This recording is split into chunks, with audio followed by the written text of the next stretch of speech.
Bonjour, je viens tout juste d'arriver au Costa Rica. Du coup, je sais pas depuis quand j'avais arrêté de filmer, mais en gros, j'étais à Holbox. Après, je suis allée à Cancun avec un garçon que j'ai rencontré.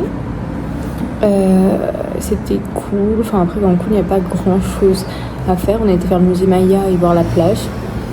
Et aujourd'hui, du coup, j'ai quitté Cancun pour revenir au Costa Rica. Bon, pour le moment, je me suis fait escroquer par un taxi. Et ça coûte super cher. Donc bon, on verra bien. Je suis là que pour une semaine. En vrai, là, avec les mauvaises expériences, j'avoue avoir un peu hâte de rentrer. J'ai réservé une excursion pour demain, normalement, où je vais voir les volcans et tout. Et là, je vais voir un peu comment je vais m'organiser pour visiter le Costa Rica, car j'ai zéro organisation. Voilà pour le petit update.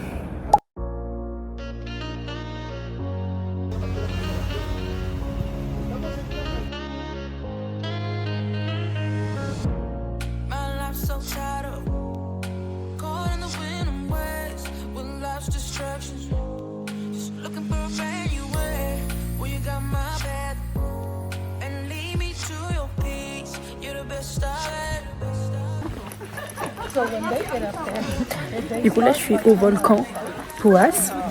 Je dois porter ça. Je ressemble à Bob le bricoleur. Il fait super beau. J'ai hâte de voir.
Hello du Costa Rica, je suis de nouveau avec ma tortue et je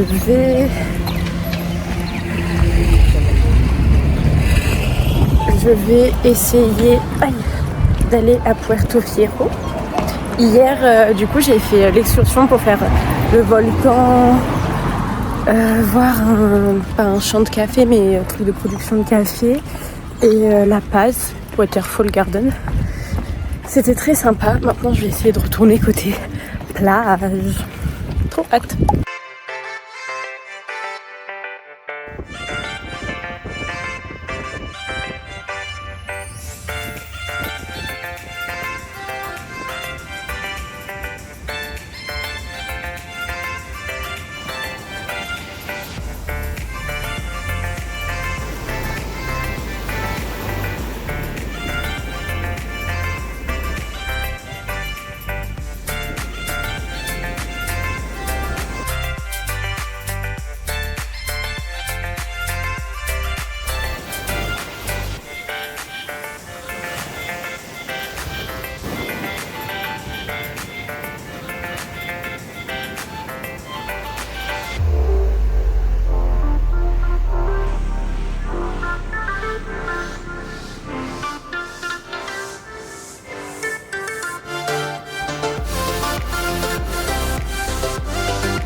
now he's in my picture everywhere.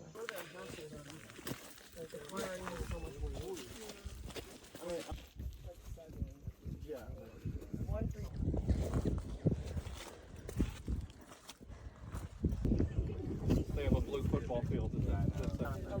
I don't want to look at this. Okay, Scott.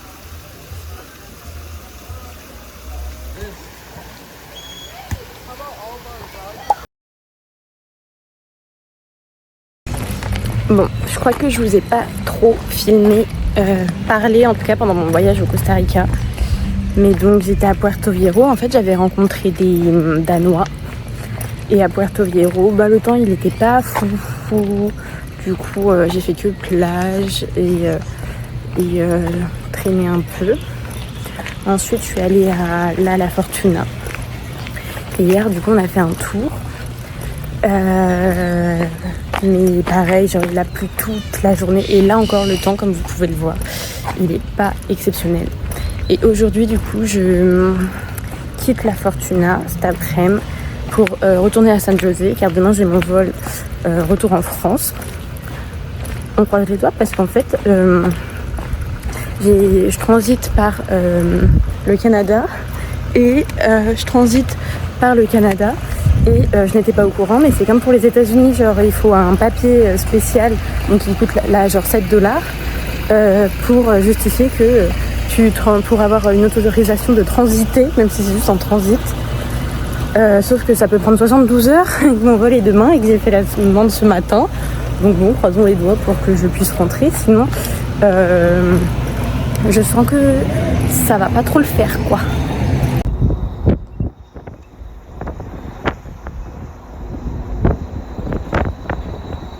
Je suis de retour à San José et il y a une chose que je n'ai pas faite avant de quitter le Costa Rica, c'est aller manger McDo.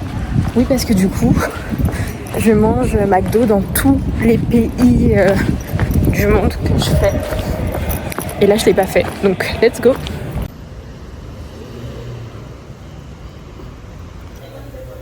Un petit classique, le Big Mac. Oh. Salut, c'est la Manon du montage. En fait, du coup, en finissant le montage du vlog, je me rends compte que je n'ai pas du tout fait de fin à mon vlog.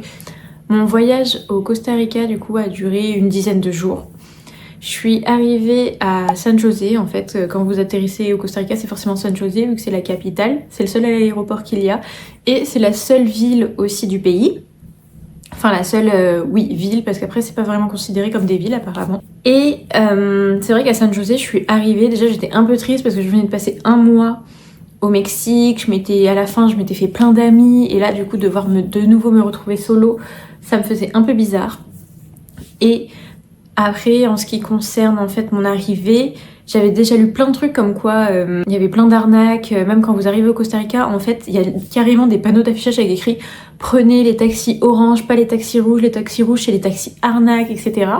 Donc je sors du Costa Rica, enfin de l'aéroport, j'essaie de faire attention, sauf que j'avais pas d'argent, j'avais pas eu le temps de faire de change forcément, donc pas d'argent, pas de carte SIM, pas de réseau, rien, toute seule avec mon sac à dos, et là forcément je me fais alpaguer par des mecs soi-disant taxi, confiance et tout, donc moi je suis en mode hyper réticent, donc je les regarde, je dis non, enfin j'ai pas d'argent de toute façon et tout, je vais me débrouiller, sauf qu'en fait je ne voyais personne d'autre avec moi à ce moment-là. Enfin tous les gens qui étaient avec moi dans l'avion, du coup je marchais un peu, je suivais, et il y avait personne, genre ils se dirigeaient tous comme s'ils savaient déjà où ils allaient, et je voyais aucune zone en fait avec les taxis orange comme c'était dit. Donc là hyper bizarre. Donc bon, je commence à me faire alpaguer par un mec, il me montre et du coup je lui dis non mais j'ai pas confiance, enfin je sais pas si vous êtes un vrai taxi ou pas. Donc il commence à me montrer ses papiers et tout, il me fait si, vous pouvez me croire, etc. Donc je lui dis déjà combien ça va coûter. Il dit ça dépend, la course c'est au kilomètre. Donc je dis bon ok, donc je retire un truc genre environ 25 €. Et en fait une chose que je fais, même si vous avez pas de réseau, sachez que normalement Google Maps, vous pouvez télécharger les cartes en amont pour votre localisation. Et c'est ce que j'avais fait. Et j'avais mis du coup le GPS pour suivre mon trajet jusqu'à mon hostel, pour voir si le taxi allait m'arnaquer ou non.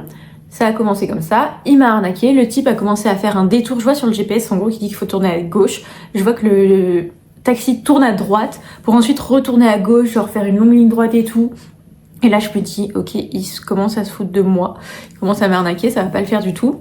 Mais il faisait genre, ouais, t'inquiète et tout. Et j'arrive du coup à mon auberge. Il me dit, bon voilà, ça fera tant. Sauf que moi, j'avais pas ce montant-là. Il me manquait genre un truc genre quelques euros. Pas énormément, mais quelques euros. Et du coup, je lui dis, en gros, fais-moi un prix quoi. Enfin, t'es passé ailleurs en plus et tout.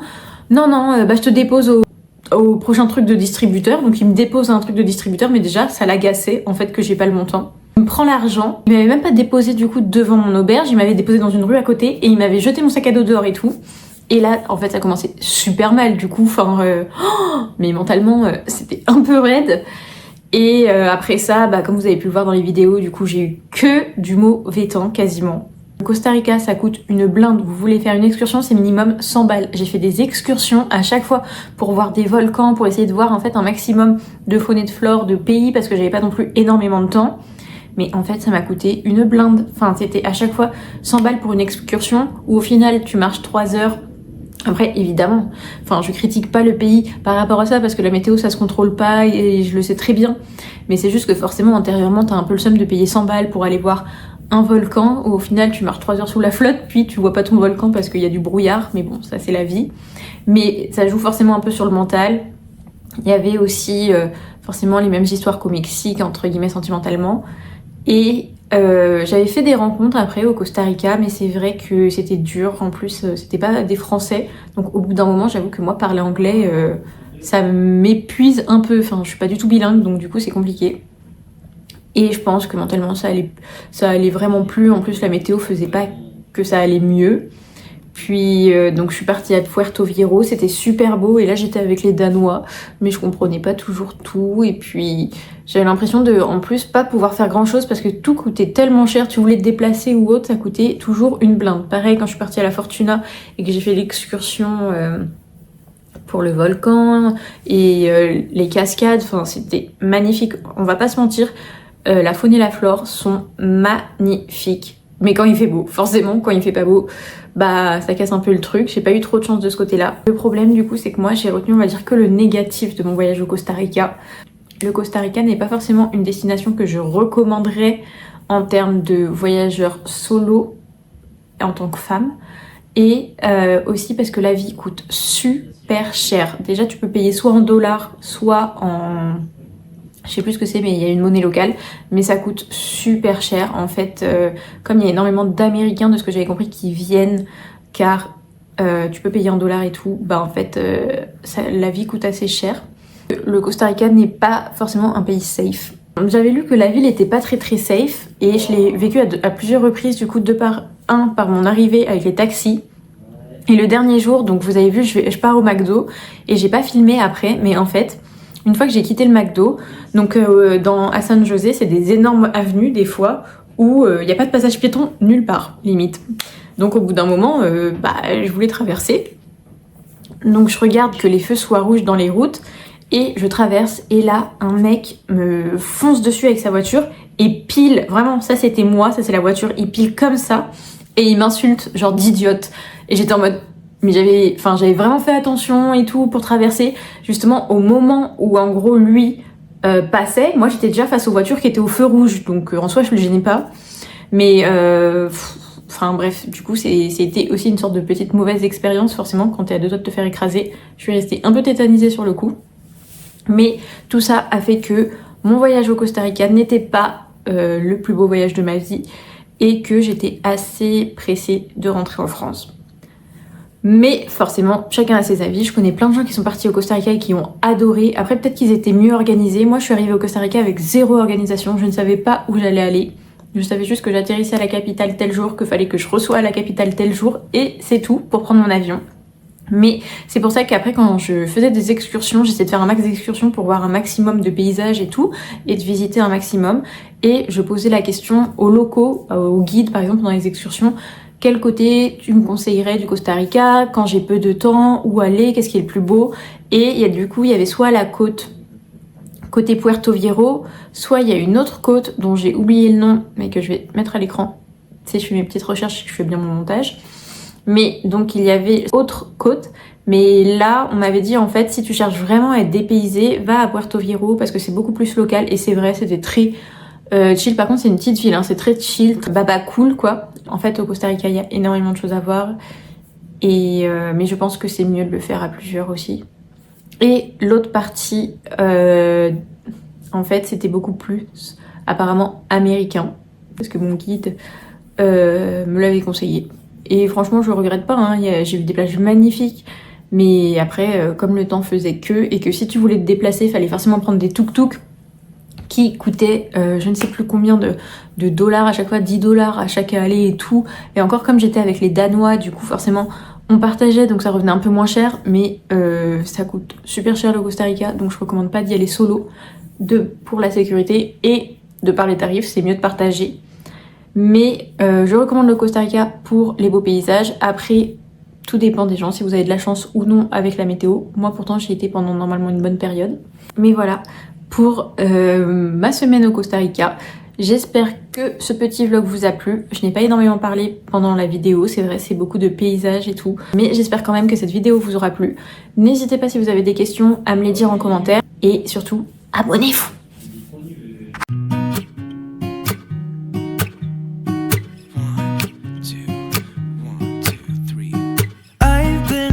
So small, watch the clock